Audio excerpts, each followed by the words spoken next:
C'est un phénomène mondial qui interpelle la communauté scientifique. Quel sera l'impact à terme de la consommation à outrance des écrans, téléphones, tablettes? Imaginez le paradoxe. Les dirigeants d'Apple, Google ou encore Twitter ont eux-mêmes interdit l'usage des nouvelles technologies à leurs enfants par crainte des effets néfastes sur leur développement. Les scientifiques, en tout cas, désormais multiplient les alertes face à cette addiction. Illustration concrète ce soir avec cette expérience menée en Angleterre dans 4 familles. Grand format signé Loïc Delamornay et Anto Filippi.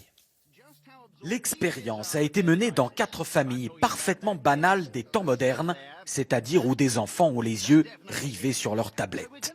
L'objectif est d'observer ce qui les poussera à quitter leur écran des yeux, alors qu'autour d'eux, la réalité change.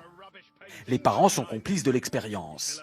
Début modeste avec changement des tableaux au mur, aucune réaction. Plus audacieux, la mère de famille est échangée avec une inconnue portant la même couleur de vêtements. Les enfants ne remarquent toujours rien. Comble de l'indifférence, de faux frères et sœurs, parfaits inconnus eux aussi, s'installent à table sans le moindre détournement de regard de ceux captivés par l'écran. Il faudra attendre la coupure d'Internet au moyen d'un brouilleur pour que les enfants découvrent que le monde réel autour d'eux a changé.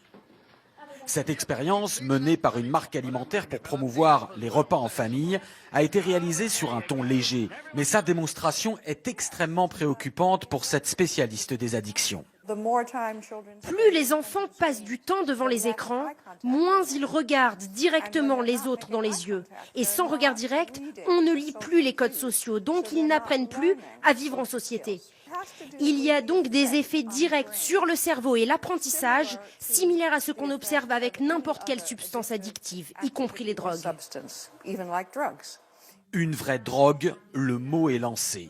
Au Royaume-Uni, une autre addictologue réputée est allée encore plus loin, déclarant récemment dans une conférence « Je dis toujours aux parents, quand vous donnez à votre enfant une tablette ou un smartphone, en réalité, c'est comme si vous lui donniez une bouteille de vin ou 1 gramme de cocaïne. » Ce psychiatre britannique, lui, a été l'un des premiers, il y a 10 ans, à considérer les jeux vidéo et les écrans comme une addiction grave, avec là encore des comportements similaires à la drogue, y compris lorsque les patients sont en manque.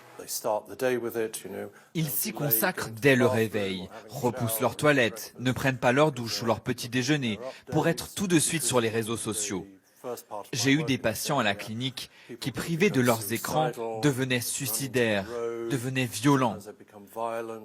J'en ai eu qui nous menaçaient avec une batte de baseball si on leur coupait leur connexion Internet.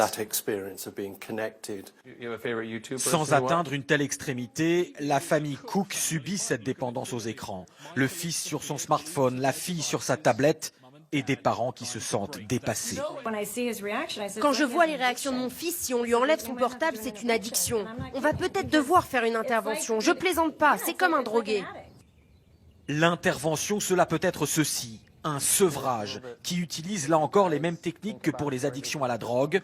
Au Royaume-Uni et aux États-Unis, de nombreuses institutions proposent des cures de désintoxication en pleine forêt.